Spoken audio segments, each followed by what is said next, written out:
right, everybody, welcome to another exciting episode here of the one and only Crash Course podcast. All right, and of course, we are the mouthpiece, if you want to say, so to speak, for Collision Service Network. Hey, collisionservicenetwork.com. What more is there to say? It's a network where you can go and find a reliable and professional auto body shop that's going to work for you and not the other guys. The other guys being, of course, the insurance company, right? Been talking about that for years here now. So you guys all know the mantra. What we're doing here, we're giving you information and knowledge you need and can use and advice you can trust. That is really true. True and factual. Two things that are in short supply and big demand today. At any rate, glad to be back at it again. I was on hiatus last week. All right, so we skipped an episode here. Went down to Florida, did the family thing. Did the relaxation thing, although unfortunately I got sick. You know, I'd love somebody who's into probability and statistics, that kind of person. I love somebody to go ahead and work out the probability equation on what the hell it is, the probability of getting sick, right? Check it out. I picked 4 days out of the whole damn year. 4 days, right? 4 days out of the year, and those 4 days I decided to get sick, right? That's the life of the not-so-rich, unknown, poor. All right. I think that's what I say. The life of the not-so-rich, all right, and the downtrodden. Well, that's not true. I'm not downtrodden, and I'm not rich, but I'm not downtrodden. So at any rate, that's where I was. I was down there in good old Florida, 82 degrees every day, sunny. Had that breeze off the water. I was down in the Melbourne area, so we had that nice breeze coming off the ocean. I got to tell you, folks, man, I'm sure most listeners out there have been to Florida. If you haven't, you should go. And what a different world, though. You go down there, and everybody's just more laid back. At least that's the sense that I get. I mean, maybe if you lived there, you'd probably be like, what is this guy talking about? I'm running around every day. I don't know. I mean, I just, the traffic's, my parents have been down there since 1990. My sister's been down there for about 15 years now. They moved over from Texas. But seriously, I mean, it's crazy. You go down there, it's like, even though there's traffic, the traffic isn't even annoying, right? I mean, check it out. The traffic doesn't even aggravate you. So, they got something going on down there, right? Some kind of vibe. And I just love it. You just kind of feel that stress melt away. Speaking of stress, I would not advise flying Frontier Airlines if you want to avoid stress. Holy shit, what an operation this is. Oh, my God. You know the old saying? There's a lot of old sayings. Well, the adage that goes, you get what you pay for, right? The whole thing, yada, yada, yada. New is new, old is old is old, used is used, blah, blah, blah. You can go on and on and on all day long with all these, old wives' slogans and then cliches and that. But, it is true. It really is true, right? To a certain extent when it comes to buying something or utilizing a service. And I got to tell you, man, Frontier, look, the pilots were great. They got us something going down there. I got to tell you, kudos to them. They got us in there 20 minutes early. Coming back, I think we got in 10 minutes early. Great. The plane flew. The engines didn't fall off. We didn't crash. Terrific. And, the planes were big and all that other stuff. But I got to tell you, folks, their system, no good. You can take all your discounts and all this other shit. And let me tell you about discounts. So check this out. So I checked one bag each way, so it was $103. This is hysterical, though. Coming back, I'm in Orlando Airport, so I go up naturally, right? I go up to have to check my bag. The guy looks at me and says, did you go to the self-serve kiosk? So I look behind me. I look at him. No, I'm standing in front of you. I need my bag checked. I paid for it to be checked. I'd like it checked. He says to me, you can't make this shit up. Now, I already waited on a line for almost 25 minutes. He says to me, oh, I'm sorry, you need to go across the way to the self-serve kiosk and pre-check your bag, pre-scan your bag, and then you'll get a tag. You bring the tag to me, then I check your bag on the plane. I looked at this fucking guy. I was like, You're kidding me, right? No. He goes, if you want to go do that, he goes, and then you can come back and get on the line. I looked at the line. I looked at this guy. I go, here's my credit card. I said, just charge the guy another $25. So on top of the $100 they took from me, now they banged me out another $25 because I didn't go to the pre-scan your bag place. So the guy working for Frontier looks at me and he goes, you know what? I don't blame you for being pissed. I get people pissed off at me all day here. He said, because I constantly have to do this. I'm like, listen, pal, I'm not flying this airline ever again. I said, God bless. I said, this is a little bit of a racket here. It really is. I said, your pilots seem great. You know, they get you off the ground, on the ground, in one piece. I said, they seem to be able to make up time. But yeah, it's a racket. It's a racket. Everybody was telling me, oh, you got to fly Frontier. It's $50. I said, $50? What am I flying, in the bathroom? You know, what am I bringing? A toiletry bag on there? And holy shit, you got to check this out. This airline, I was cracking up. Everybody and their mother is squishing. I mean, fights break out on the plane because they can't get all the shit in the overhead because nobody wants to check anything because that's when your $50 seat goes to $200. I mean, it was just, I was like cracking up. I'm like, look at this shit. Other lady is sitting in somebody else's seat trying to say that the seat assignment is wrong. The other guy, one of the stewards, is grabbing somebody's luggage and says, if I can't find a place to put this, it's getting thrown out of here and under the plane. You're paying for it. I'm like, I'm looking at this shit. I'm like, holy crap. So that was the first and last time I'm on that airline. All right. I don't know. If there's people listening to this podcast and you're a Frontier person, well, there's a reason why they call it Frontier Airlines, folks. You really feel like you're on the frontier. At any rate, enough of that with my trials and tribulations on my traveling. It was just what an experience. Holy shit. And the flights, they have 2 flights. You leave at some godforsaken hour. I'm getting out of bed at 4 o'clock to catch a plane. I don't even think I got up that early to catch a plane in the military. I'm like, holy shit, I'm half in the bag trying to get to an airport. And then coming back, 10 o'clock the plane leaves. 10 o'clock. I'm flying in the Iceland. You ever get into MacArthur after 12? It's like flying into the morgue. I mean, there's nothing going on there, right? Now they get cops that stand there and greet you. Go this way. Go that way. God forbid you get lost after hours up there. You'll probably spend the day in jail. All right. At any rate, got a lot of shit to unpack here. All right? Folks, listen. Let's talk about insurance companies, right? I love doing that here. You've been hearing me doing that on and on and on for quite a while now, and I like to do that. All right? I like to think that we're helping the folks out, right? That's what I talk about all the time, helping the folks. So on that note, here's a little help.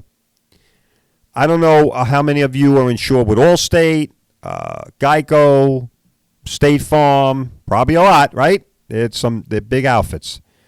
Well, listen to this, folks, because I don't know if your broker's going to tell you this, or your agent, all right, or your Geico Gecko, whoever the hell's representing you over there. So I'm going to tell you, all right? Here's the more shit that's going on. Folks, we all know how horrible it's been, right, the last 4 years. Inflation, cost of living, increase in the goods and services, food, all the thing, blah, blah, blah, blah, blah. Insurance is no different. Remember I gave you the stats a few episodes ago? I said insurance premiums increase on average 48% since 2021. 48%. By the way, I just heard that houses, this is unbelievable. Since 2020, the average cost of a home has gone up almost 49%. 49% since 2020. Holy shit. No wonder why nobody's buying anything or selling anything. Out of control. Anyway, I digress. So you have insurance premiums going through the roof, right? Things getting more expensive. And now the insurance company, remember what I said, right? What do I like to say? Insurance companies do what real well? They look for ways to cut costs when we're an orphan. Well, hello. Guess what? Here's another winner they just came up with. So Allstate started it. And, again, I don't know if your broker or your agent's going to tell you this. Probably not. They should, but they probably don't because they want to sell policies. So they're putting a limit now. That's right. You heard it here first. They're putting a limit on towing and storage and other administrative fees. $1,000. That's it. They don't give a shit. So if your car ends up in some dump, all right, with some wise guys that run the place, and they want to charge you $1,400 in charges. Whatever those charges are, they could be baloney. It doesn't matter. Your car's in their hands. It's locked up in their garage. And they say, no problem, man. You can come get your car. You owe us $1,500. $1,500. Holy shit. Okay, well, my insurance company's going to be paying $1,000. Great, we'll take $1,000. Who's paying me the other $500? Guess who? You. All right? Wake up, folks. Hello. Wake up. This is going on right now. Right now, right here. This is happening. All right? I don't know how many folks out there who have Allstate, all right, who understand this. All right? But you should. Probably a lot of us have Allstate, right? Big company, right? The good hands people, as long as they don't drop you. Yeah, so that's one of the new ways that the good hands people are taking care of you, right? They say you're in good hands. I don't know how good those hands are, though. You know, I like to go like this. You're in good hands. Up. Oh, sorry. Oh shit. Did we just drop you on the ground? I'm sorry. Yeah. So $1,000. So check it out, right? Let's say you're upstate New York, or God forbid, let's say you're in the Bronx or something, and some wise guys pick up your car, woo, and off it goes. You know, you get home. You call your insurance company. Well, where's your car? I don't know. It got towed off the Cross Bronx. It's at Julio and Joaquim Auto Body or something, or it's towing and storage. Okay, all right. We'll send the guy over there and we'll check it out over there. Great. They send the guy over there, and now you're like, I'd like to get my car out of there. I'd like to move it over to Tricky Dick's Auto Body in Suffolk County, or hopefully a Collision Services Network shop, right? Who's going to do the right thing for you, but you got to get your car out of there. So Allstate turns around and said, yeah, no problem, Mr. Jones. My guy paid the $1,000 in charges. Oh, great. So I can have my shop come get the car? Yeah, there's a balance of $600, though. What do you mean? Well, we only pay $1,000. They were looking for $1,600. Your car's been sitting there for about 4 days. Now, what are you going to do? Now, your body shop that goes to get your car, if it's a Collision Services Network shop, they're going to pay that, right? Because they got to get your car out of there. But they're not guess what, folks? They're not getting that back. There's no reimbursement opportunity anymore. See, it used to be if the shop did that, they could present that bill. Well, guess what? No more. So once again, guess who that comes back to? You. That's right. And the insurance company, in their infinite wisdom, they're thinking, once again, because they want to control this entire industry, they're thinking, well, we don't give a shit. We'll hoist it on the shoulders of the consumer, our customer, and on the shoulders of the industry. And the industry will straighten itself out. In fact, they won't. What this will do is this will stop all the wise guys from charging these exorbitant charges, and we'll be great. We'll never have to worry about paying more than $1,000. But you know what, folks? Here's reality. It doesn't work like that in the real world. They know that. They don't give a shit. Okay? If it's not a police tow, and even if it's a police tow, all right, even if it's a police tow, if your car's sitting there, I believe, over 5 days, with most police tows, all right, the shop can start to accumulate storage at their posted rate. So, here we go again, right? Always looking for ways to cut costs when we're an orphan, and unfortunately, it always ends up on our backs. Our backs. It's not going to be on theirs. It's going to be on yours, because guess what? It's baked right into the policy. It's in your policy, folks. Wake up. This shit's going on all around you. They're not going to tell you that. The agent ain't going to tell you that. When you go to take out insurance, oh, listen, by the way, Mr. Jones, if you get in a wreck, they just changed the policy. They only he don't give a shit. His only job is to sell. So he's going to sell the policy, pat you on the back. You got the coverage. You're in good hands, boy. Woo! Don't worry about a thing. Holy shit. Hope that guy don't end up in the shithole. He's never getting paid. No. Right? Ain't happening. Not happening. Nobody looking out for you but us. All right? Folks over here, crash course. We're looking out for the people. So that's what's going on. And guess what? I just found out. You with Geico? You got Geico? You like the get-go, right? Saving you 15% until you get in a wreck, and then they jack your insurance by 25%. Whoop! Whoops! Uh-oh! There goes the get-go. He's running out the door faster than shit through a goose. Anyway, so Geico just announced that they're looking at implementing a form of this. I don't know what shape that's going to take. They're going to, obviously they're going to decide for themselves what the cutoff there is. But I'm pretty sure the way insurance companies compete, I'm pretty sure it's not going to be much different than Allstate, folks, all right? So you're probably going to look at the same type of limitations. You get in a wreck or your car ends up towed somewhere, whatever the situation is, and you can't get your car out of there, and your insurance guy goes out there, he's going to pay $1,000, and then that's it, man. You're on your own. You got a balance? You better get that checkbook out or run to the bank and get cash or something. All right? It's unbelievable. It's incredible. They just keep coming up with new shit. They never stop. They are very creative people as an industry, very creative with respect to finding ways to not pay you. Okay?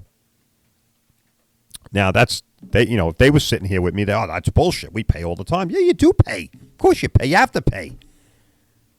I paid a premium for 20 years, you bum. You're damn right you're going to pay. But how much are you going to pay? That's the thing, see? Right? Isn't that always the thing, folks? How much are they going to pay? Well, I'll tell you what. I've been telling you for 2.5 years. I'm going to keep telling you. They're going to pay you as little as possible to still say they fulfilled the promise. That's it. And they'll pay you with shit parts, used parts, aftermarket parts. Some of them even want to start using non-certified parts now. You can't make this shit up.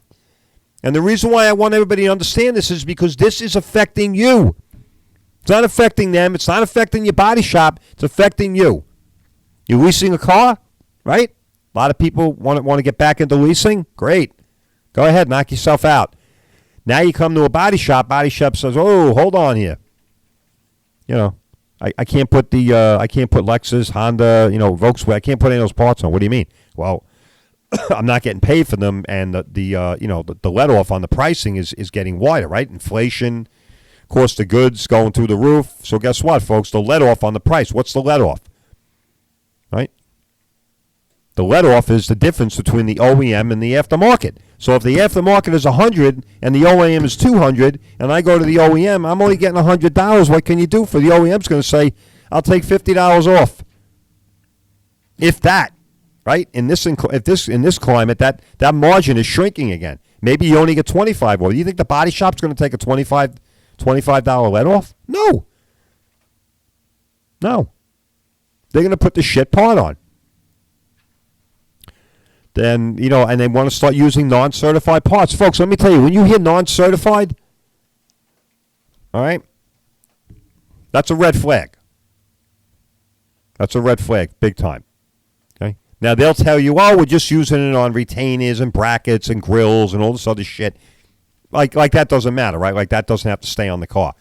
Folks, if it's non-certified, that means there's something with that part, okay, that the third-party certifying agency felt was not adequate for them to feel secure in rating that part. In other words, there's something wrong with the way that part was made that prevents it from being certified, prevents it from them saying, hey, man, this thing meets or exceeds what a Honda, Ford, or Volkswagen, or Chevy part would be. Right? And now you lease the car. You're driving down the highway and you got your shit parts on the car. And you start to have problems. The tab breaks on the grill, right? Because the road vibration and everything. The tabs break. The grill starts to come loose. Flies off the car. There goes a $200 grill. It was only $100. That's why the insurance company paid for it. But guess what? The Chevy grill that was $100 that they paid for, that was a shit part that just flew off your car at 70 miles an hour. Whoops. Guess what? It's $480 at Chevy. Guess who's paying for that? Not the insurance company. You are. Right? And, and on and on and on, folks, with everything. Okay? So wake up. This is what's going on. Now, I know some people might be, wringing their hands or, not shaking their head and rolling their shoulders. Who gives a shit? We can't do anything about it. You're right. You can't do anything about it. Not directly, anyway. But indirectly, we can. Right? Indirectly, we can. We're still consumers, right? We still have choices. You can look around for other insurance companies that aren't getting involved with this shit. I know it's not easy for everybody, right? But more importantly, you can let the state know what you think, right? You can call the Department of Financial Services and bitch and complain. In fact, a little birdie told me, I didn't realize this. I didn't know this. I do now. Been in the industry how many years? Apparently, the state has seen fit to not even give a shit about what body shops say. So if I want to report, if I want to document a grievance or file a complaint, they don't even give a shit anymore. It's going to be set aside. The only complaints they're interested in is complaints from you and I, the consumer. So if I complain in the context of a corporation, body shop, they don't give a shit. Not important. The only thing that's important anymore, according to New York State, is you, the insured or the claimant. So that's what I mean. So when you're rolling your shoulders, rolling your eyes, and you think, big deal, same old story, insurance company effing us, we're getting fleeced. That's true. I'm with you all the way on that. But there are things we can do here. They really are. And the more people the state hears from, all right, the more likely it is that things would change. If they don't hear from the public, folks, they don't give a shit. Plain and simple. Right? Speaking about politicians and bureaucracies, so you've heard me speak here many times about the effort that I've put forward to try and make a small change in Reg 64. Right? And this goes to some of the body shop guys out there that might be listening. Namely, we identified a cost component with respect to Reg 64, right? And that involved paint materials. Paint materials is very, very expensive, folks. Very expensive, right? It puts tremendous downward pressure on the industry, on the auto body and collision industry, all right? And it really squeezes the margins, right? Simply because of the one simple reason is because you don't get reimbursed. One company gives you $29, $28. Another company gives you $40. Another company wants to give you $30. Bottom line is it's not nearly enough, all right? So if you use a material guide, right? If you use a material guide, and that guide provides a formula, right?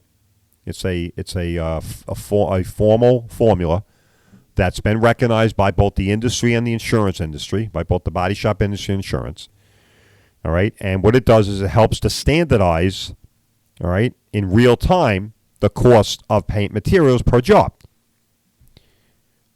Well, it's not in Reg 64. All right, you probably heard me talk about this. It is in the DMV code. It's not in Reg 64. And the insurance companies years ago realized that and threw their hands in the air and said, F this. Because once again, what's my mantra? They look for ways to cut costs one way or often. And they look for loopholes. Well, this was a loophole. The loophole was, it ain't in Reg 64. I don't have to do it. So they decided to walk away. They all just started walking away from it. We're not paying for it anymore. All right? And the deviations, folks, are really stark. I mean, they go anywhere from $200 up to $1,800, sometimes $2,000. All right? So, again, you don't need to be a math wizard or, have a business degree from Harvard to figure that out. All right? It's incredible. So, Assemblyman Gandolfo, Jarrett Gandolfo, he's in the 7th District. Right? His office is in Bayport. Fantastic guy. In fact, I went to a fundraiser for him. Showed up down there and, chewed the fat with him a little bit for a while and left him a little bit of a donation. All right. Great guy, young guy, very energetic. He's supercharged about small business. He grew up in small business working for his family and stuff like that. And thankfully, he's not a lawyer. How great is that? We have a politician that's not a lawyer. All right.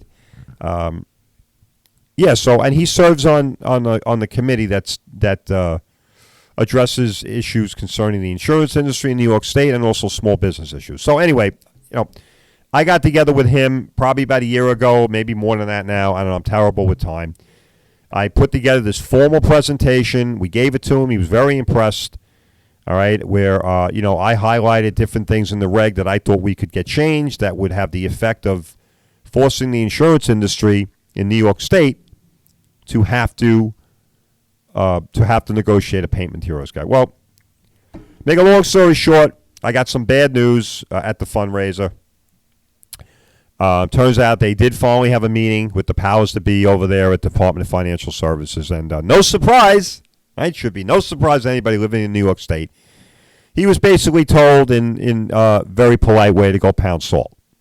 So, all right, first he was on the phone with the DFS officials, and they were going back and forth, and a couple of those guys said, well, it's in the DMV code, and the assemblyman said, I know that now. He said, because my constituent put it all together for me, and I can see that. He said, but as he explained to me, that doesn't force the insurance company. Now, they knew this. I told the assemblyman that when we were at the Portly Villager. I don't know if anybody's been to Portly Villager in downtown Sayville.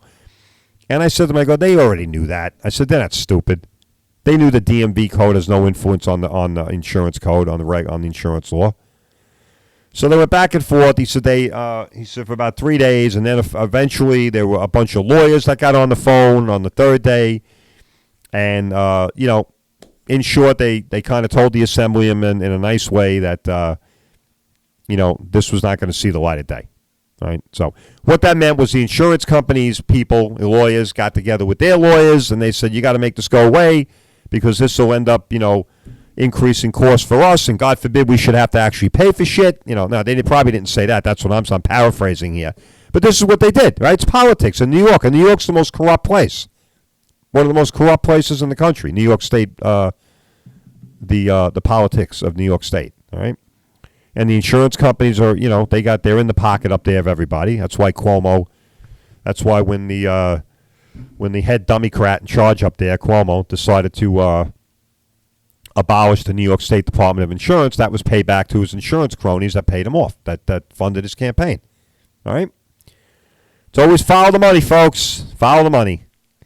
So that was a little bit of a disappointment. We've been working with the Assemblyman Jarek Gandolfo for some time now on this, and it was a little bit of a disappointment. So we've had to take a step back. He said, but don't fret. He says I'm still gonna develop this another way. So now what he's gonna do is he's gonna put a bill together in committee. He says, and hopefully, I shouldn't have a problem. I think we got a pretty good chance of getting out of committee. The bill gets out of committee, he can get it on the floor for a vote. We did have, I believe, 10 or 12 fellow assemblymen who did sign this. All right? I believe we had a copy of that, and I was showing everybody that. We can get that again. Maybe next episode I'll show you.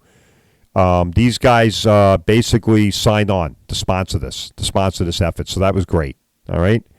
But even with that, they didn't give a shit. Right? Check it out. So this guy's an assemblyman. He's the one that writes the checks that, helps fund the government. And you have bureaucrats, once again, telling this guy to go pound salt. It's unbelievable.